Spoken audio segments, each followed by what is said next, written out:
ವಿಷಯವಾಗಿ ನನಗೆ ನೆನಪಾಯಿತು. எத்தனை பேருக்கு ஞாபகம் இருக்கு? ಎಷ್ಟು ಜನರಿಗೆ ನೆನಪಿದೆ? எத்தனை எத்தனை விரோதிகள் நமக்கு இருக்காங்க? ಎಷ್ಟು ವಿರೋಧಿಗಳು ನಮಗಿದ್ದಾರೆ? ஐயோ பிரதர், எனக்கு எந்த போனாலும் எதிரிங்கன்னு சொல்லாதீங்க. ಅಯ್ಯೋ ಬ್ರದರ್, ನನಗೆ ಎಲ್ಲಿಗೆ ಹೋದ್ರೂ ನನಗೆ ಬೈರಿಗಳೇ ಎಂಬುದಾಗಿ ಹೇಳ್ಬೇಡ್ರಿ. பைபிள் பிரகாரம் மூணு எதிரிங்க தான் இருக்காங்க. ಸತ್ಯವೇದ ಪ್ರಕಾರ ನಮಗೆ 3 ಬೈರಿಗಳಿದ್ದಾರೆ. யாரு? ಯಾರ್ಯಾರು? சைத்தான். பக்கத்துல இருக்கிறவங்க பார்க்காதீங்க, சைத்தான்னு சொல்லுங்க. சைத்தானே, அப்புறம் உலகம், அப்புறம் அது எங்க இருக்குது? நம்ம கூட தான் இருக்குது. இப்போ அதை எப்படி நம்ம ஃபைட் பண்ணணும்? ಈಗ ಅದನ್ನು ನಾವು ಹೇಗೆ ಎದುರಿಸುವುದಾಗಿದೆ? எப்படி நம்ம ஜெயிக்கணும்? ಅದನ್ನು ಹೇಗೆ ನಾವು ಜಯಿಸುವುದಾಗಿದೆ? சைத்தானுகிட்ட நாம யுத்தம் பண்ணணும். ಸೈತಾನ ಎದುರಲ್ಲಿ ನಾವು ಯುದ್ಧ ಮಾಡಬೇಕಾಗಿದೆ. ಮನುಷ್ಯರೊಟ್ಟಿಗೆ ನಾವು ಯುದ್ಧ ಮಾಡುವುದಲ್ಲ, பிசாசோடு நம்ம யுத்தம் பண்ணணும். ನಾವು ಪಿಶಾಚಿಗಳೊಟ್ಟಿಗೆ ಯುದ್ಧ ಮಾಡುವರಾಗಿದ್ದೇವೆ. பிசாசுக்கும் நமக்கும் யுத்தம் நடந்துகிட்டே தான் இருக்குது. ಪಿಶಾಚಿಗೂ ನಮಗೂ ಯುದ್ಧ ನಡೀತಾನೆ ಇದೆ. உலகத்தோட நம்ம யுத்தம் பண்ண முடியாது. ನಾವು ಲೋಕದವರೊಟ್ಟಿಗೆ ಯುದ್ಧ ಮಾಡಲಿಕ್ಕೆ ಸಾಧ್ಯ ಇಲ್ಲ. எப்படி ஜெயிக்கிறது? ಆದ್ರೆ ಹೇಗೆ ನಾವು ಜಯಿಸಲಿಕ್ಕಾಗುತ್ತದೆ? அதை மீட் பண்ணாதபடிக்கு நாம விலகி நாம ஓடணும். நாம விட்டு விலகி ஓடணும். ನಾವು ಅದನ್ನು ಭೇಟಿ ಮಾಡದೆ ಅದನ್ನು ಬಿಟ್ಟು ನಾವು ದೂರ ಹೋಗುವವರಾಗಿರಬೇಕು. உலகத்தின் ஆசை இச்சைகள் நம்ம பாவம் செய்வதற்கு தூண்டும் போது, ಲೋಕದ ಆಸೆಗಳು ನಮ್ಮನ್ನ ಪಾಪ ಮಾಡಲಿಕ್ಕೆ ಪ್ರೇರೇಪಿಸುವಾಗ நாம அதுல போய் நின்று ஃபேஸ் பண்ணக்கூடாது. அதை விட்டு அவாய்ட் பண்ணிட்டு ஓடணும். ನಾವು ಅದರ ಮುಂದೆ ನಿಂತು ಅದನ್ನ ಎದುರಿಸಬಾರದು, ಅದನ್ನು ಬಿಟ್ಟು ನಾವು ಹೋಗುವವರಾಗಿರ್ಬೇಕು. பரவாயில்லவா, என்னன்னு பார்க்கலாம்பா அப்படி நின்னோம்னா நம்ம தோத்து தான் போயிடுவோம். ಪರವಾಗಿಲ್ಲ, ಏನು ನಾವು ಮಾಡ್ತೀವಿ ಎಂಬುದಾಗಿ ನಾವು ನಿಂತ್ಕೊಳ್ಳುವಾಗ ನಾವು ಸೋತು ಹೋಗ್ತೇವೆ. உலக பிரகாரமான வாழ்க்கை அப்படின்னு சொன்னா வேர்ல்ட்லி லைஃப் மீன்ஸ் ಲೋಕದ ರೀತಿ ಅಂದರೆ ಏನೆಂಬುದಾಗಿ ನೋಡುವಾಗ you are addicted to certain sinful activities. நீங்கள் உலக பிரகாரமான அடிமைத்தனத்திற்குள்ளே நீங்கள் போகிறீங்கன்னு அர்த்தம். ನಾವು ಲೋಕದ ರೀತಿಯಾದ ಪಾಪದಲ್ಲಿ ನಾವು ಚಟಗಳಿಗೆ ನಾವು ಒಳಗಾಗಿದ್ದೇವೆ. உதாரணத்துக்கு சொல்லணும்னு சொன்னால், ಉದಾಹರಣೆಗೆ ಹೇಳ್ಬೇಕಾದ್ರೆ சிகரெட் குடிக்கிறது, ಸಿಗರೇಟ್ ಸೇಡುವುದಾಗಿದೆ. இது ரட்சிக்கப்பட்ட பிறகு கூட சில பேர் அதை பண்ணுறாங்க. ರಕ್ಷಣೆ ಹೊಂದಿದ ಮೇಲೂ ಸಹ ಸ್ವಲ್ಪ ಜನರು ಅದನ್ನ ಮಾಡ್ತಾರೆ. குடிப்பழக்கத்தில் சில பேர் இருக்காங்க. ಕೆಲವರು ಕುಡುಕುತನದಲ್ಲಿದ್ದಾರೆ. சில பேர் வேற தப்பான காரியங்களிலே அவங்க பாவத்தின் செயல்களிலே மாட்டிக்கிட்டு இருக்காங்க. ಕೆಲವರು ಬೇರೆ ಬೇರೆ ತಪ್ಪಾದ ಮಾರ್ಗದಲ್ಲಿ ಪಾಪದಲ್ಲಿ ಬಿದ್ದು ಹೋದವರು ಕೆಲವು ಜನರಿದ್ದಾರೆ. ரட்சிக்கப்பட்ட கூட லஞ்சம் வாங்கிட்டு தான் பிழைக்கணும்னு சில பேர் இருக்காங்க. ರಕ್ಷಣೆ ಹೊಂದಿದ ಮೇಲೂ ಸಹ ಲಂಚ ತಗೊಂಡು ಕೆಲಸ ಮಾಡದೇ ಇರೋರು ಅನೇಕ ಜನರಿದ್ದಾರೆ. சில பேர் பொய் சொல்லி தான் நான் பிஸ்னஸே பண்ணணும் அப்படின்னு சொல்கிறாங்க. ಸುಳ್ಳು ಹೇಳಿದೆ ನಾನು ಬಿಸಿನೆಸ್ ವ್ಯಾಪಾರ ಮಾಡಬೇಕೆಂಬುದಾಗಿ ಕೆಲವರಿದ್ದಾರೆ. இன்கம் டேக்ஸுக்கு நான் கணக்கை காட்ட முடியாது, என்கிட்ட நிறையா பிளாக் மணி இருக்கத்தான் செய்யும், அதுவும் ஒன்றும் செய்ய முடியாதுன்னு சொல்கிறாங்க சில பேர். ಇನ್ಕಮ್ ಟ್ಯಾಕ್ಸ್ ಅವರಿಗೆ ಸರಿಯಾದ ಹಣವನ್ನು ತೋರಿಸದೇ ಇರೋರು, ನನ್ನ ಹತ್ರ ಬ್ಲ್ಯಾಕ್ ಮನಿ ಇದೆ ಅನ್ನೋರು ಸಹ ಸ್ವಲ್ಪ ಜನರಿದ್ದಾರೆ. அதை நான் கணக்கு காட்ட முடியாது, ನಾವು ಲೆಕ್ಕ ತೋರಿಸಲಿಕ್ಕೆ ಆಗೋದಿಲ್ಲ. இப்போ இதெல்லாமே பார்த்தீங்கன்னா உலகம் நமக்குள்ள வந்துருச்சுன்னு அர்த்தம். ಇದೆಲ್ಲವನ್ನು ನೋಡುವಾಗ ಲೋಕ ನಮ್ಮೊಳಗೆ ಜೀವಿಸ್ತಾ ಇದೆ ಎಂಬುದಾಗಿದೆ. இந்த உலகத்தின் மயக்கம் நம்மளை எப்பவுமே அட்டாக் பண்ணிக்கிட்டே தான் இருக்கும். ಈ ಲೋಕದ ಆಸೆಗಳು ನಮ್ಮನ್ನು ಯಾವಾಗಲೂ ಸಹ ಅದು ನಮ್ಮನ್ನು ಬಾಧಿಸ್ತಾ ಇದೆ. இதை விட்டு நம்ம விலகி ஓடணும், எஸ்கேப் ஆகணும். ಇದನ್ನು ನಾವು ಬಿಟ್ಟು ತಪ್ಪಿಸಿಕೊಂಡು ಓಡಬೇಕು. ஒரு ஆள் இப்படி தான் குடிப்பழக்கத்துக்கு ரொம்ப அடிமையாயிட்டாரு. ಒಬ್ಬ ವ್ಯಕ್ತಿ ಹೀಗೆ ಕುಡಿಕತನದಲ್ಲಿ ಅವನು ಒಳಗಾಗಿದ್ದ. அவனுக்கு இந்த உபதேசத்தை சொன்னா, ಅವನಿಗೆ ಉಪದೇಶವನ್ನು ಹೇಳುವಾಗ அவன் என்ன சொல்றான், இல்லை பாஸ்டர் நீங்கள் சொல்லிட்டு போனீங்க, மறுபடியும் போயிட்டு நான் கல்லுக்கடைக்கு போய் குடிச்சிட்டு வந்துட்டேன். ಇಲ್ಲ ಪಾಸ್ಟರ್, ನೀವು ಅವತ್ತು ಹೇಳಿದ್ರಿ, ಆದರೂ ಸಹ ನಾನು ಹೋಗಿ ಕುಡ್ಕೊಂಡು ಬಂದಿದ್ದೇನೆ. சரிப்பா, ஆண்டவருடைய மன்னிச்சிடுவார். ಸರಿಯಪ್ಪ, ನಿನಗೆ ದೇವರು ನಿನ್ನನ್ನು ಕ್ಷಮಿಸ್ತಾರೆ. நீ அந்த பக்கம் ரோட்டில் போகிற, ஏன்ப்பா அந்த ரோட்டில் போகிற? ನೀನು ಯಾಕಪ್ಪ ರೋಡಲ್ಲಿ ಹೋಗ್ತೀಯಾ? என்ன சார் பண்ணுறது பாஸ்டர், நான் அந்த பக்கம் தான் வேலைக்கு போகிறேன், அப்படி தான் நான் வருவேன், அப்படி தான் போய் ஆவேன். ಏನು ಮಾಡಲಿ ಪಾಸ್ಟ್ರೆ, ನನ್ನ ಕೆಲಸಕ್ಕೆ ಅದೇ ರೋಡಲ್ಲಿ ಹೋಗಬೇಕು, ಅದೇ ರೋಡಲ್ಲಿ ವಾಪಸ್ ಬರಬೇಕು. சரிப்பா, நீ அங்கே போகும்போது, அந்த கடைக்கிட்ட போகும்போது நீ என்ன பண்ணாத, அந்த பக்கம் திரும்பி பார்க்காத, நேரம் போய்கிட்டே இரு. ಸರಿಯಪ್ಪ, ನೀನು ಅಂಗಡಿ ಕಡೆ ಹೋಗುವಾಗ ಅದನ್ನು ನೀನು ನೋಡಬೇಡ, ಅದನ್ನು ನೋಡದೆ ನೀನು ನೇರವಾಗಿ ರೋಡಲ್ಲಿ ಹೋಗು ಎಂಬುದಾಗಿ ಹೇಳ್ತೀನಿ. நீ அந்த இடத்துக்கு நிற்காத. ನೀನು ಆ ಸ್ಥಳದಲ್ಲಿ ಬಂದಾಗ ನಿಲ್ಲಬಾರದು. நீ அங்கே நின்னா பிசாசு உன்னை இழுப்பான். ನೀನು ಅಲ್ಲಿ ನಿಂತ್ಕೊಂಡ್ರೆ ಸೈತಾನ ನಿನ್ನನ್ನು ಎಳಿತಾನೆ. அதே மாதிரி மறுபடியும் அடுத்த நாள் அதே மாதிரி குடிப்பழக்கத்தை மறுபடியும் போய் குடிக்கிறான். ಮತ್ತೆ ಅದೇ ರೀತಿಯಾಗಿ ಮತ್ತೆ ನಾಳಿನಲ್ಲೂ ಸಹ ಅವನು ಮುಂದುವರಿಸ್ತಾ ಇದ್ದಾನೆ. பாஸ்டர் பார்த்துட்டாரு, ಸೇವಕರು ನೋಡಿದರು. என்னப்பா நேற்று தானே பிரதர் சொன்னேன், அதுக்குள்ள மறுபடியும் போய் குடிச்சிட்டு வந்துட்டியே. ಏನಪ್ಪ, ನೆನ್ನೆ ತಾನೇ ಹೀಗೆ ಹೇಳಿದೆ, ಮತ್ತೆ ನೀನು ಅದೇ ಕುಡಿತಾ ಇದೆಯಲ್ಲ. அப்போ அவன் சொன்னான், இல்லை சார் பாஸ்டர், நான் அங்கே வந்துட்டு இருந்தேன், நீங்கள் சொன்ன மாதிரி தான் வந்தேன். அவன் நேரம் என்னை வந்து மீட் பண்ணுறான் பாஸ்டர், எனக்கு முன்னாடி நிற்கிறான். ಪಾಸ್ಟರ್, ನಾನು ನೀವು ಹೇಳ್ದಂಗೆ ನಾನು ಮಾಡಕ್ಕೆ ಹೋಗ್ತಾ ಇದ್ದೆ, ಆದರೆ ಅವನು ನನ್ನ ಎದುರಿಗೆ ಬಂದು ನಿಂತ್ಕೊಳ್ತಾ ಇದ್ದಾನೆ. நான் என்ன பண்ணுறது? ನಾನು ಏನು ಮಾಡಲಿ? அடுத்த நாள் ಮತ್ತೊಂದು ದಿನ அப்படி இதே மாதிரி வரும்போது பிசாசு வருவான். ಮತ್ತೆ ಅದೇ ತರ ಪಿಶಾಚಿ ಎದುರಿಗೆ ಬರ್ತಾನೆ. ಯಾರ ಮುಖಾಂತರವಾಗಿ? உன் ಫ್ರೆಂಡ್, ನಿನ್ನ ಸ್ನೇಹಿತನ, ನಿನ್ನ சொந்தக்காரங்க, ನಿನ್ನ பார்த்தவங்க, ನಿನ್ನ ಜೊತೆಗೆ ಕೆಲಸ ಮಾಡುವವರೊಟ್ಟಿಗೆ. வாப்பா பார்த்துக்கலாம், வா ப்ரோ, ஒன்றும் இல்லை வா அப்படின்னு கூப்பிடுவாங்க. ಬಾಪ ಏನಾಗಲ್ಲ, ಒಂದು ದಿನ ಏನಾಗಲ್ಲ ಎಂಬುದಾಗಿ ಕರೆಯೋರು ಇರ್ತಾರೆ. அப்போ நான் என்ன செய்யட்டும் பாஸ்டர்? ಆಗ ನಾನು ಏನು ಮಾಡಲಿ ಪಾಸ್ಟ್ರೆ? இப்போ நீ சொல்லணும், ಆಗ ನೀನು ಹೇಳಬೇಕು, எனக்கு பின்னாங்க போ சைத்தானே, ನನ್ನನ್ನು ಬಿಟ್ಟು ಹಿಂದೆ ಹೋಗು ಸೈತಾನನೇ. அப்படி சொன்னாக்கா உனக்கு ஜெயம் வந்துடும். ಆಗ ನೀನು ಹಂಗೆ ಹೇಳುವಾಗ ನಿನಗೆ ಜಯ ಸಿಗುತ್ತದೆ. Thank you pastor. ವಂದನೆ ಪಾಸ್ಟ್ರೆ. இதுதான் எனக்கு தெரியாம இருந்துச்சு. ಇದು ನನಗೆ ಗೊತ್ತಿರಲಿಲ್ಲ. மறுபடியும் அடுத்த நாள் பார்த்தா ಮತ್ತೆ ಅದೇ ರೀತಿಯಾಗಿ ಮತ್ತೊಂದು ದಿನ ಹೋಗ್ತಾನೆ. Next day, very next day again he is going to the same shop. ಮತ್ತೆ ನಾಳೆನೇ ಅವನು ಆ ಒಂದು ಅಂಗಡಿಗೆ ಹೋಗ್ತಾ ಇದ್ದಾನೆ. பாஸ்டர் வந்து பார்க்குறாரு, ಸೇವಕರು ಬಂದು ನೋಡ್ತಾ ಇದ್ದಾರೆ. இந்த மாதிரி ஒரு கண்ட்ரோலே இல்லையே, இத்தனை நாள் உனக்கு போதனை பண்ணிக்கிட்டே இருக்கேன், நீ மறுபடியும் இந்த குடிப்பழக்கத்தை நிறுத்தவே இல்லையே. ನಿನಗೆ ಒಂದು ನಿಯಂತ್ರಣವೇ ಇಲ್ವಲ್ಲ, ಪ್ರತಿದಿನ ನಾನು ನಿನಗೆ ಬೋಧಿಸ್ತಾ ಇದ್ದೇನೆ, ಆದ್ರೂ ಸಹ ನೀನು ನಿಲ್ಲಿಸ್ತಾ ಇಲ್ವಲ್ಲ. அப்போ அந்த ஆள் சொன்னாரு, ಆಗ ಆ ವ್ಯಕ್ತಿ ಹೇಳ್ತಾನೆ, பாஸ்டர் நீங்க சொன்ன ஆலோசனை சரியில்லை பாஸ்டர். ಸೇವಕರೇ, ನೀವು ಹೇಳಿದಂತ ಆಲೋಚನೆ ಅದು ಸರಿ ಇಲ್ಲ. என்ன பைபிள் படிக்கிறீங்க? ನೀವೇನ್ ಬೈಬಲ್ ಓದ್ತೀರಾ? என்ன ஜெபம் பண்றீங்க? ನೀವೇನ್ ಪ್ರಾರ್ಥನೆ ಮಾಡ್ತೀರಾ? நீங்க சொல்லி கொடுத்த படி தான் நான் செஞ்சேன். ನೀವು ಹೇಳಿದಂತ ಕೆಲಸನೇ ನಾನು ಮಾಡಿದ್ದೇನೆ. அப்படியா? என்னாச்சு? ಹೌದಾ? ಅದೇನಾಯ್ತು? சைத்தான் வந்தான். ಸೈತಾನ್ ಬಂದ. அப்ப நான் சொன்ன மாதிரி சொன்னியா? ನಾನು ಹೇಳ್ದಂಗೆ ನೀನು ಹೇಳಿದ್ಯಾ? சொன்ன பாஸ்டர். ಹೇಳ್ದೆ ಸೇವಕರೇ. எனக்கு பின்னாடி போ சைத்தான் சொன்னேன். ನನ್ನ ಹಿಂದೆ ಹೋಗು ಸೈತಾನ್ ಎಂಬುದಾಗಿ ಹೇಳ್ದೆ. பின்னாடி போனோடனே என்னை முன்னாடி தள்ளி விட்டுட்டான். ಅವನು ಹಿಂದೆ ಹೋಗಿದ ತಕ್ಷಣ ನನ್ನನ್ನ ಮುಂದೆ ತಳ್ಳಿಬಿಟ್ಟ. நான் உள்ள போய் குடிச்சிட்டு வந்துட்டேன். ಅದಕ್ಕೆ ನಾನು ಒಳಗೆ ಹೋಗಿ ಕುಡಿದು ಬಂದೆ. இது என்னது? ಇದು ಏನಾಗಿದೆ? நாம உலகத்தை விட்டு நம்ம என்ன செய்யணும்? ஆசை இச்சைகளை விட்டு விலகி தான் போகணும். நம்ம ஃபைட் பண்ண முடியாது. ನಾವು ಲೋಕದ ಆಸೆ ಇಚ್ಛೆಗಳನ್ನ ನಾವು ಬಿಟ್ಟು ದೂರ ಹೋಗಬೇಕು. ಅದನ್ನು ನಾವು ಎದುರಿಸಿ ಯುದ್ಧ ಮಾಡಲಿಕ್ಕೆ ನಮಗೆ ಆಗುವುದಿಲ್ಲ. பிசாசு ரொம்ப தந்திரமுள்ள ஒரு எதிரி. ಸೈತಾನ್ ತುಂಬಾ ತಂತ್ರವನ್ನು ಇರುವಂತ ಒಬ್ಬ ವೈರಿಯಾಗಿದ್ದಾನೆ. அவன் டைரக்டா வந்து நம்மளை ஃபேஸ் பண்ண மாட்டான். ಅವನು ನೇರವಾಗಿ ಬಂದು ನಮ್ಮನ್ನು ಎದುರಿಸುವುದಿಲ್ಲ. அவன் உலகத்தை பயன்படுத்துவான். ಅವನು ಲೋಕವನ್ನು ಉಪಯೋಗಿಸ್ತಾನೆ. நம்முடைய நண்பர்களை பயன்படுத்துவான். ನಮ್ಮ ಸ್ನೇಹಿತರನ್ನು ಉಪಯೋಗಿಸ್ತಾನೆ. நம்முடைய பழைய ஃப்ரெண்ட்ஸ் ரொம்ப பாவத்தில் நம்ம க்ளோஸாக இருந்தாங்களே அவங்கள பயன்படுத்துவான். ನಮ್ಮ ಹಳೆಯ ಸ್ನೇಹಿತರು, ಪಾಪದಲ್ಲಿ ಇರುವಂತ ಸ್ನೇಹಿತರನ್ನು ಆತನು ಉಪಯೋಗಿಸ್ತಾನೆ.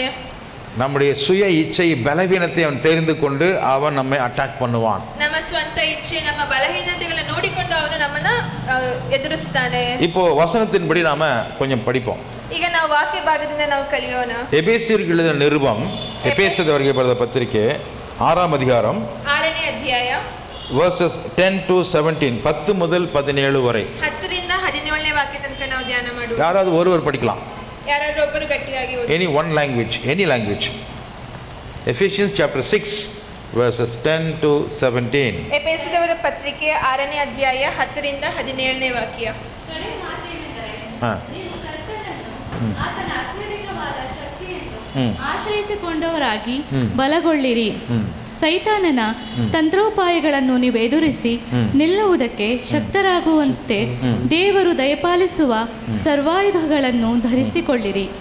ನಾವು ಹೋರಾಡುವುದು ಮನುಷ್ಯ ಮಾತ್ರದವರ ಸಂಗಡವಲ್ಲ, ರಾಜತ್ವಗಳ ಮೇಲೆಯೂ ಅಧಿಕಾರಗಳ ಮೇಲೆಯೂ ಈ ಅಂಧಕಾರದ ಲೋಕಾಧಿಪತಿಗಳ ಮೇಲೆಯೂ ಆಕಾಶ ಮಂಡಲದಲ್ಲಿರುವ ದುರಾತ್ಮಗಳ ಸೇನೆಯ ಮೇಲೆಯೂ ನಾವು ಹೋರಾಡುವವರಾಗಿದ್ದೇವೆ. ಆದದರಿಂದ ಕಠಿಣ ಯುದ್ಧವು ನಡೆಯುವ ದಿವಸದಲ್ಲಿ ಆ ವೈರಿಗಳನ್ನು ಎದುರಿಸುವುದಕ್ಕೂ ಮಾಡಬೇಕಾದೆಲ್ಲವನ್ನು ಮಾಡಿ ಜಯಶಾಲಿಗಳಾಗಿ ನಿಲ್ಲುವುದಕ್ಕೂ ಶಕ್ತರಾಗುವಂತೆ ದೇವರು ದಯಪಾಲಿಸುವ ಸರ್ವಾಯುಧಗಳನ್ನು ತೆಗೆದುಕೊಳ್ಳಿರಿ. ಸತ್ಯವೆಂಬ ನಡುಕಟ್ಟನ್ನು ಕಟ್ಟಿಕೊಂಡು ನೀತಿ ಎಂಬ ವಜ್ರ ಕವಚವನ್ನು ಧರಿಸಿಕೊಂಡು ಸಮಾಧಾನದ ವಿಷಯವಾದ ಸುವಾರ್ತೆಯನ್ನು ತಿಳಿಸುವುದರಲ್ಲಿ ಸಿದ್ಧವಾದ ಮನಸ್ಸೆಂಬ ಕೆರಗಳನ್ನು ಮೆಟ್ಟಿಕೊಂಡು ನಿಲ್ಲಿರಿ ಮತ್ತು ನಂಬಿಕೆ ಎಂಬ ಗುರಾಣಿಯನ್ನು ಹಿಡುಕೊಳ್ಳಿರಿ.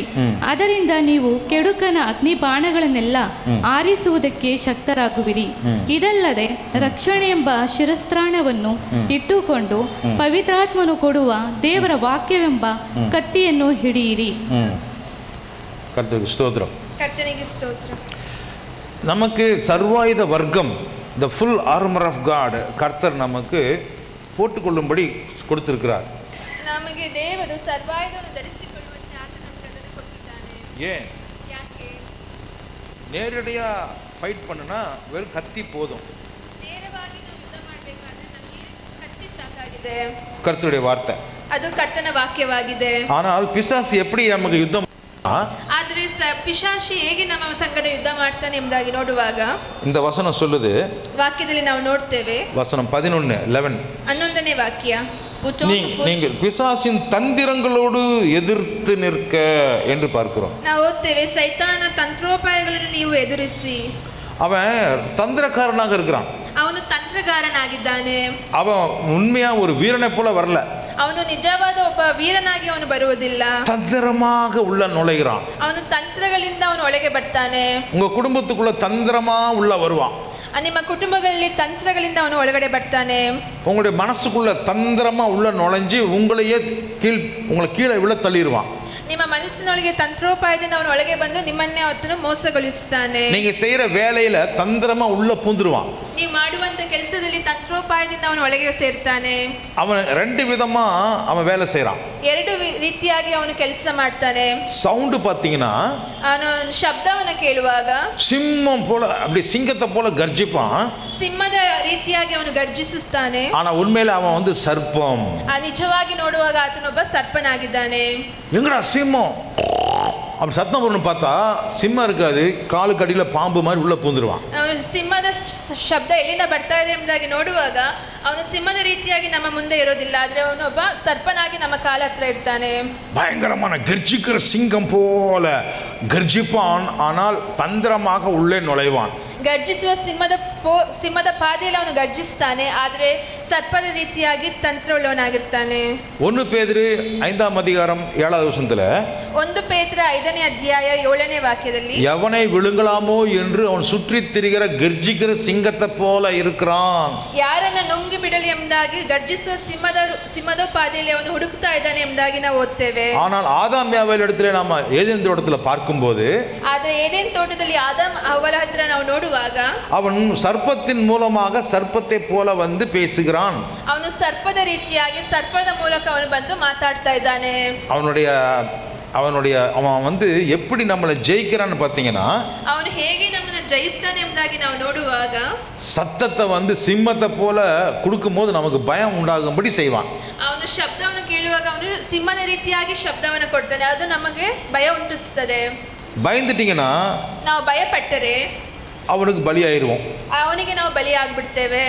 நீங்க பயப்படலன்னு சொன்னா, ನಾವು ಭಯಪಡದೆ ಹೋದರೆ அவன் சர்ப்பத்தை போல அப்படி குசு குசு குசுன்னு பேசிக்கிட்டே உள்ள புந்துருவான். சர்ப்பம் ಅವನು ಸರ್ಪದ ಹಾಗೆ ಪಿಸು ಮಾತಾಡಿ ಅವನು ಒಳಗಡೆ ಸೇರ್ತಾನೆ. தந்திரத்தை தான் உபயோகப்படுத்துறான். தந்திரா, he is using schemes. ಅವನು ತಂತ್ರಗಳನ್ನು ಉಪಯೋಗಿಸ್ತಾನೆ. அவன்கிட்ட உண்மை இல்லை, சத்தியம் இல்லை, நேர்மை கிடையாது, ಅವನಲ್ಲಿ ಸತ್ಯತೆ ಇಲ್ಲ, நம்ரத்தை ಇಲ್ಲ, அவன்கிட்ட வந்து என்ன இல்லை, நீதி கிடையாது, ಅವನ ಹತ್ರ ನೀತಿ ಇಲ್ಲ. அதனால அவன் என்ன செய்வான்னா, தவறான காரியங்களை, உங்களுக்கு பிடிச்ச மாதிரி காரியங்களை வந்து செய்வான். ಅವಾಗ ಅವನು ಏನ್ ಮಾಡ್ತಾನೆ ಅಂದ್ರೆ ನಮಗೆ ಇಷ್ಟವಾದ ಕಾರ್ಯಗಳನ್ನು ಬೇರೆ ರೀತಿಯಾಗಿ ತಂದು ನಮ್ಮ ಮುಂದೆ ಮಾಡ್ತಾನೆ. உங்களுக்கு பிடிக்கும், ನಿಮಗೆ ಇಷ್ಟ ಆಗ್ತದೆ, வசனம் அது வேண்டாம்னு சொன்னாலும் உங்களுக்கு அது பிடிக்கும், ವಚನ ಅದು ಬೇಡ ಎಂಬುದಾಗಿ ಹೇಳಿದ್ರು ಸಹ ನಿಮಗೆ ಇಷ್ಟ ಆಗ್ತದೆ. அந்த மாதிரி விஷயத்துல அவன் உள்ள வந்து அப்படியே போடுவான். ಆ ಮೂಲಕವಾದ ವಿಷಯದಲ್ಲಿ ಅವನು ಒಳಗೆ ಬಂದು ಸೇರ್ತಾನೆ. அதனாலதான் அந்த வசனம் 11வது வசனம் சொல்லுது, ಆದ್ರಿಂದ 11ನೇ ವಾಕ್ಯದಲ್ಲಿ ನಾವು ನೋಡ್ತೇವೆ, பிசாசின் எதிர்த்து நிற்கணும்னு சொன்னா நீங்க அவன் தந்திரத்தோட நீங்க யுத்தம் பண்ண போறீங்க, ஞாபகத்துல வச்சுக்கோங்க. ಪಿಶಾಚಿಯನ್ನು ಎದುರಿಸುವುದು ಎಂಬುದಾಗಿ ನೋಡುವಾಗ ನಾವು ಆತನ ತಂತ್ರೋಪಾಯಗಳ ಒಟ್ಟಿಗೆ ನಾವು ಯುದ್ಧ ಮಾಡುವವರಾಗಿದ್ದೇವೆ. அதுக்கு தான் எப்பவுமே ஃபுல் பாடியை கவர் பண்ணிக்கங்கன்னு ஆண்டவர் சொல்றாரு. ಆದ್ರಿಂದ ಪೂರ್ತಿ ಶರೀರವನ್ನು ನಾವು ರಕ್ಷಿಸಿಕೊಳ್ಬೇಕೆಂಬುದಾಗಿ ದೇವರು ಹೇಳ್ತಾರೆ. ஏய் வாடா சண்டைக்கு அப்படின்னு கூப்பிட்டா கத்தி மட்டும் போதும். ಬಾ ನಾವು ಯುದ್ಧ ಮಾಡೋಣ ಎಂಬುದಾಗಿ ಹೇಳುವಾಗ ನಮಗೆ ಬರೀ ಕತ್ತಿ ಸಾಕಾಗಿದೆ. ஆனா அவன் எப்படி பண்றான்? ಆದ್ರೆ ಅವನು ಯಾವ ರೀತಿಯಾಗಿ ಯುದ್ಧ ಮಾಡ್ತಾನೆ? மறைஞ்சிருந்து தாக்குவான். ಮರೆಯಲ್ಲಿದ್ದು ಅವನು ಯುದ್ಧ ಮಾಡ್ತಾನೆ. எங்கிருந்து வருதுன்னு தெரியாது, அங்கிருந்து ஒரு அம்பு வந்து விழுவும். ಎಲ್ಲಿಂದ ಬರ್ತದೆ ಎಂಬುದಾಗಿ ಗೊತ್ತಾಗಲ್ಲ, ಆದ್ರೆ ಒಂದು ಕಡೆಯಿಂದ ಬಾಣ ಬಂದು ಬೀಳುತ್ತದೆ. தூரத்திலிருந்து அக்னி அஸ்திரங்களை தூக்கி போடுவான். ದೂರದಿಂದ ಅಗ್ನಿಗಳನ್ನು ಅವನು ಅವನು ಎಸೆಯುತ್ತಾನೆ. நேரடியாக நமக்கு தெரியாது, எங்கேருந்து வந்துச்சுன்னே தெரியாது. ஆனால் நம்ம மேலே பாம் விழுந்து விழும். ಎಲ್ಲಿಂದ ಬರ್ತಾ ಇದೆ ಎಂಬುದಾಗಿ ನಮಗೆ ಗೊತ್ತಾಗಲ್ಲ, ಆದ್ರೂ ಸಹ ನಮ್ಮ ಮೇಲೆ ಬಾಂಬ್ಗಳು ಬೀಳ್ತಾ ಇರುತ್ತೆ. அதனால தான் ಆದ್ರಿಂದಲೇ ஆண்டவர் சொன்னாரு, ದೇವರು ಹೇಳ್ತಾ ಇದ್ದಾರೆ, பவுல் மூலமாக சொல்றாரு, ಪೌಲನ ಮುಖಾಂತರವಾಗಿ ಕರ್ತನು ಹೇಳ್ತಾ ಇದ್ದಾರೆ, be ready and stand to withstand against all kinds of schemes of the devil. பிசாசுடைய சகல தந்திரங்களோடு கூட வரான். எப்போ வரான், எப்படி அடிப்பான்னு சொல்லாமே அடிப்பான். அதுக்கு நீங்கள் ரெடியாக நிற்கணும்னு சொன்னால் முழுசாக உங்களை கவர் பண்ணிக்கோங்க. ಆದ್ರೆ ದೇವರು ಹೇಳ್ತಾ ಇದೆ, ಸೈತಾನ ತಂತ್ರೋಪಾಯ ನೀವು ಎದುರಿಸಿ ನಿಲ್ಲುವುದಕ್ಕೆ ಶಕ್ತರಾಗುವಂತೆ ದೇವರ ಸರ್ವಾಯುಧವನ್ನು ನೀವು ಧರಿಸಿಕೊಳ್ಳಿರಿ ಎಂಬುದಾಗಿ ಹೇಳ್ತಾ ಇದ್ದಾರೆ. ஹல்லேலூயா. சர்வாயுத விருகத்தை நீங்கள் போட்டுக்கோங்க. ಸರ್ವಾಯುಧಗಳನ್ನ ನೀವು ಧರಿಸಿಕೊಳ್ಳಿರಿ. அப்போ ಆಗ நீங்கள் ரெடியாக இல்லைன்னா கூட, தெரியாமல் இருந்தால் கூட, அவன் திடீர்னு போட்டால் கூட நீங்கள் ಬಲಿಯಾಗ ಮಾಟೀங்க. ನಿಮಗೆ ಗೊತ್ತಿಲ್ಲದೆ ಇದ್ರೂ ಸಹ ತಕ್ಷಣವೇ ಅವನು ಯುದ್ಧ ಮಾಡುವಾಗ ನೀವು ಬಲಿಯಾಗುವುದಿಲ್ಲ. ಸರ್ವಾಯುಧ ವರ್ಗವನ್ನು சொன்னா அதை போட்டுக்கங்கன்னா என்ன அர்த்தம்? ಸರ್ವಾಯುಧವನ್ನು ಧರಿಸಿ ನಿಲ್ಲಿರಿ ಎಂಬುದಾಗಿ ಹೇಳಿದ್ರೆ ಏನು ಅರ್ಥ ಆಗಿದೆ? ஏன்னா நீங்க பலவீனமா இருக்கிறீங்கன்னு அவருக்கு தெரியும். ನಾವು ಬಲಹೀನರಾಗಿದ್ದೇವೆ ಎಂಬುದಾಗಿ ಆತನಿಗೆ ಗೊತ್ತಿದೆ. வசனம் 10 என்ன படிக்கிறோம்? 10ನೇ ವಾಕ್ಯದಲ್ಲಿ ನಾವೇನು ನೋಡ್ತೇವೆ? என் சகோதரரே, கர்த்தரிலும் அவருடைய சத்துவத்தின் வல்லமையிலும் நீங்கள் பலமடைய வேண்டும். ನೀವು ಕರ್ತನನ್ನು ಆತನ ಅತ್ಯಧಿಕವಾದ ಶಕ್ತಿಯನ್ನು ಆಶ್ರಯಿಸಿಕೊಂಡವರಾಗಿ ಬಲಗೊಳ್ಳಿರಿ. நமக்கு பலவீனம் இருக்குது. ನಾವು ಬಲಹೀನರಾಗಿದ್ದೇವೆ. we are weak people. நமக்கு சக்தி இல்ல, கம்மி தான். ನಾವು ಬಲಹೀನರು, ನಮಗೆ ಶಕ್ತಿ ಇಲ್ಲ. பிசாசோட யுத்தம் பண்ணுகிற அளவிற்கு நமக்கு சக்தி கிடையாது. ಸೈತಾನ ಎದುರಿಸುವುದಕ್ಕೆ ಬೇಕಾದಷ್ಟು ಬಲ ನಮ್ಮಲ್ಲಿ ಇಲ್ಲ. அப்ப ಆண்டವருடைய ஆலோசனை என்ன? ಆದ್ರಿಂದ ದೇವರ ಆಲೋಚನೆ ಏನಾಗಿದೆ? நீங்கள் கர்த்தரிலும் கர்த்தருடைய பலத்திலும் நீங்கள் ஸ்ட்ரெಂಗ್ತ್ வாங்கிங்க, பெற்றுக்கொள்ளுங்கள். ಆದ್ರಿಂದ ಕರ್ತನಲ್ಲಿಯೂ ಕರ್ತನ ಬಲದಲ್ಲಿಯೂ ನಾವು ಬಲಗೊಳ್ಳೋರಾಗಿರಬೇಕು. கர்த்தருக்கு ஸ்தோத்திரம். ಕರ್ತನಿಗೆ ಸ್ತೋತ್ರ. ஆண்டவர் தேவன் என்று சொன்னால் எபிரேய பாஷையில ದೇವರು ಎಂಬುದಾಗಿ ಇಬ್ರಿಯ ಭಾಷೆಯಲ್ಲಿ ಹೇಳುವಾಗ ஏல் என்கிற பதத்தை நாம் பயன்படுத்துறோம். ಏಲ್ ಎಂಬ ಪದವನ್ನು ನಾವು ಉಪಯೋಗಿಸುತ್ತೇವೆ. ஏல் என்றால் என்ன அர்த்தம்? ಏಲ್ ಅಂದ್ರೆ ಏನರ್ಥ? சக்தி, ಶಕ್ತಿಯಾಗಿದೆ, பலம், ಬಲವಾಗಿದೆ, ஸ்ட்ரெಂಗ್ತ್, ಬಲವಾಗಿದೆ. ஹல்லேலூயா. எல்லாரும் சொல்லுங்க. இல்ல கரெக்ட், ஹல்லேலூயா கரெக்ட். ஏல், ஆமென். ஏல் அப்படி என்ன அர்த்தம்? ಅಂದ್ರೆ ಏನರ್ಥ? பலம், ಬಲವಾಗಿದೆ. இப்ப பலத்தை போட்டுக்குங்கன்னு சொல்றாரு ஆண்டவர். ಈಗ ದೇವರು ಬಲವನ್ನು ನೀವು ಧರಿಸಿಕೊಳ್ಳಿರಿ ಎಂಬುದಾಗಿ ಹೇಳ್ತಾ ಇದ್ದಾರೆ. பலத்தையே எப்படி போட்டுக்கிறது? ಬಲವನ್ನು ನಾವು ಹೇಗೆ ಧರಿಸಿಕೊಳ್ಳುವುದು? கர்த்தருக்கு ஸ்தோத்திரம். ಕರ್ತನಿಗೆ ಸ್ತೋತ್ರ. நம்ம ஒரு வசனத்தை வாசிப்போம். ನಾವು ವಾಕ್ಯವನ್ನು ಓದಿಕೊಳ್ಳೋಣ. 1 தீமோத்தேயு 1 Timothy 1 Timothy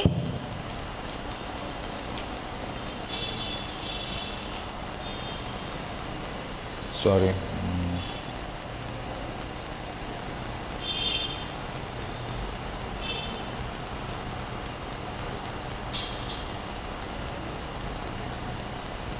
Roman chapter 13 verse 14.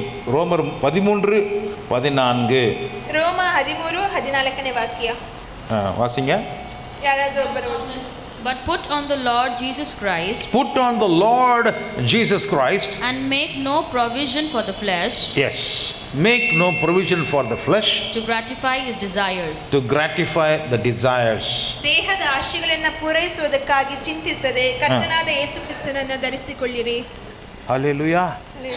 தமிழ்ல என்ன போட்டிருக்குது? துரிச்சைகளுக்கு இடமாக உடலை பேணாமல் இருந்து கர்த்தராகிய இயேசு கிறிஸ்துவை தரித்துக் கொள்ளுங்கள். இயேசு கிறிஸ்துவையே உடையாக நீங்கள் போட்டுக் கொள்ளுங்கள். ಯೇಸು ಕ್ರಿಸ್ತನನ್ನೇ ನೀವು ಬಟ್ಟೆಯಾಗಿ ನೀವು ಧರಿಸಿಕೊಳ್ಳಿರಿ. తెలుగులో చదవండి. మెట్టుకు ప్రభువైన యేసుక్రీస్తును ధరించుకొనిన వారై శరీరేచ్ఛలను నెరవేర్చుకొనుటకు శరీరము విషయమై ఆలోచన చేసుకొనకుడి. ஆமென். இயேசுவையே உங்களுக்கு உடையா போட்டுக்கங்க. இயேசு கிறிஸ்துவனே ನಿಮ್ಮ ವಸ್ತ್ರವಾಗಿ ಧರಿಸಿಕೊಳ್ಳಿರಿ. அப்பதான் ಆಗ ಮಾತ್ರ உங்களை பார்த்த உடனே ನಿಮ್ಮ ನೋಡಿದ ತಕ್ಷಣವೇ அவன் பாப்பான், என்னடா ஆளு ரொம்ப ஸ்ட்ராங்கா வந்திருக்கிறான், ಏನಪ್ಪ ಈ ಮನುಷ್ಯ ತುಂಬಾ ಬಲವುಳ್ಳವನಾಗಿ ಬಂದಿದ್ದಾನಲ್ಲ, எங்க தலையிலிருந்து கால் வரைக்கும் ஃபுல் ஸ்ட்ரெಂಗ್ತ್ல இருக்கிறானே, ತಲೆಯಿಂದ ಕಾಲಿನವರೆಗೂ ತುಂಬಾ ಶಕ್ತಿಯುಳ್ಳವನಾಗಿದ್ದಾನಲ್ಲ ಇವನು. முன்னாடி பார்க்கும்போது ஸ்ட்ரெಂಗ್ತ್ இல்ல, ಮುಂದೆ ನೋಡುವಾಗ ಅವನಲ್ಲಿ ಬಲ ಇಲ್ಲ. இப்ப பார்த்தா ಇವಾಗ ನೋಡಿದ್ರೆ தலையில ஸ்ட்ரெಂಗ್த் இருக்குது, ತಲೆಯಲ್ಲಿ ಬಲ ಇದೆ, என்ன ஸ்ட்ரெಂಗ್ತ್? ಯಾವ ಬಲ ಇದೆ? தலையில் என்ன இருக்குது? ತಲೆಯಲ್ಲಿ ಏನಿದೆ? ஹெல்மெட். ஹெல்மெட் ಶಿರಸ್ತ್ರಾಣ. தலைக்கு தலைச்சீரா ஹெல்மெட் இருக்குது. ತಲೆಯಲ್ಲಿ ಶಿರಸ್ತ್ರಾಣ ಇದೆ. ಹೆಲ್ಮೆಟ್ ಹೇಳ್ಬೋದು. ಹೆಲ್ಮೆಟ್ ಎದಕ್ಕಪ್ಪ ಪ್ರಯೋಜನ? ಯಾಕೆ ನಾವು ಹೆಲ್ಮೆಟ್ ಅನ್ನು ಉಪಯೋಗಿಸ್ತೇವೆ? ಕವಚ ಯಾಕೆ ಬೇಕು ಅಂತ ಕೇಳ್ತಾ ಇದ್ದೀನಿ. இந்த உடம்பினுடைய முக்கியமான பாகம்னு சொன்னால் ಶರೀರದ ಮುಖ್ಯವಾದ ಭಾಗ ಯಾವುದೆಂಬುದಾಗಿ ನೋಡುವಾಗ நம்முடைய தலை தான். ನಮ್ಮ ತಲೆಯಾಗಿದೆ. இந்த தலையில தான் ಈ ತಲೆಯಲ್ಲಿಯೇ என்னென்ன இருக்குது? ಏನೇನಿದೆ? கண் இருக்குது. ಕಣ್ಣಿದೆ. கண்ணு பார்க்கணும். ಕಣ್ಣು ನೋಡ್ಲಿಕ್ಕೆ ಉಪಯೋಗಿಸ್ತೇವೆ. இந்த தலையில தான் காதுகளும் இருக்குது. ಈ ತಲೆಯಲ್ಲಿ ಕಿವಿ ಇದೆ. காது தான் கேட்க முடியும். ಕಿವಿ ಇದ್ರೆ ನಮಗೆ ಕೇಳಿಸ್ತದೆ. இந்த தலை பக்கத்துல தான் வாய் இருக்குது. ಈ ತಲೆಯನ್ನು ನೋಡ್ಕೊಳ್ಳಿಕ್ಕೆ ಬಾಯಿ ಇದೆ. இந்த part of the body inside the heart, inside the head only, mouth is there by which you can speak and you can taste. ಈ ತಲೆಯ ಭಾಗದಲ್ಲಿ ನಮಗೆ ಬಾಯಿ ಇದೆ, ಅದರಿಂದ ನಾವು ಮಾತಾಡ್ತೇವೆ, ಆಹಾರ ಸೇವಿಸ್ತೇವೆ. In the part of the head only you have nose. உங்களுக்கு மூக்கும் அங்க தான் இருக்குது. ಈ ತಲೆಯ ಭಾಗದಲ್ಲಿ ನಮಗೆ ಮೂಗು ಸಹ ಇದೆ. அது மூலமா தான் நம்ம சுவாசம் பண்றோம். நம்ம வந்து வாசனையை பிடிக்கிறோம். ಅದರ ಮುಖಾಂತರವೇ ನಾವು ಉಸಿರಾಡ್ತೇವೆ, ನಮಗೆ ವಾಸನೆಗಳು ಸಹ ಗೊತ್ತಾಗುತ್ತದೆ. இந்த தலைபாகத்தில் தான் நமக்கு வந்து பிரெயின்ஸ் இருக்குது. அங்க இருந்து தான் நமக்கு வந்து என்ன பண்றோம், யோசனை வச்சுக்கிறோம், நம்ம அங்க பதிவு பண்ணிக்கிறோம், ரெக்கார்ட் பண்ணிக்கிறோம்.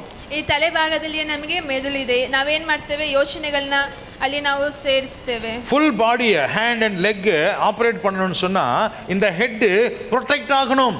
ನಮ್ಮ ಶರೀರವನ್ನು, ನಮ್ಮ ಕೈಕಾಲನ್ನು ನಾವು ಆಡಿಸ್ಬೇಕಂದ್ರೆ ನಮಗೆ ತಲೆ ಬೇಕಾಗಿದೆ. தலை ப்ரொடெக்ட் பண்ணணும். ತಲೆಯನ್ನು ನಾವು ರಕ್ಷಿಸಬೇಕಾಗಿದೆ. தலையை ப்ரொடெக்ட் பண்ணலன்னு சொன்னா ನಾವು ತಲೆಯನ್ನು ರಕ್ಷಿಸಿಕೊಳ್ಳದೆ ಹೋದ್ರೆ கை பாட்டுக்கு தப்பா செய்யும். ಕೈಗಳು ಅದು ತಪ್ಪಾಗಿ ಕಾರ್ಯಗಳನ್ನ ಮಾಡುತ್ತದೆ. காலு வேலை செய்யாது. ಕಾಲುಗಳು ಕೆಲಸ ಮಾಡುವುದಿಲ್ಲ. உடம்பு ஜீரணமாகாது. ಶರೀರ ಜೀರ್ಣವಾಗುವುದಿಲ್ಲ. நமக்கு எதுவுமே ஒழுங்கா இருக்காது. ನಮ್ಗೆ ಯಾವುದು ಸಹ ಸರಿಯಾಗಿರುವುದಿಲ್ಲ. அதனால தான் தலை நமக்கு ரொம்ப முக்கியமாக இருக்குது. ಆದ್ರಿಂದ ನಮಗೆ ತಲೆ ತುಂಬಾ ಮುಖ್ಯವಾದ ಅಂಗವಾಗಿದೆ. தலை நமக்கு யாரு? ನಮಗೆ ತಲೆ ಯಾರಾಗಿದ್ದಾರೆ? இயேசு கிறிஸ்து. ஆனா உங்க தலை, ಆದ್ರೆ ನಿಮ್ಮ ತಲೆ உங்ககிட்ட தான் இருக்குது.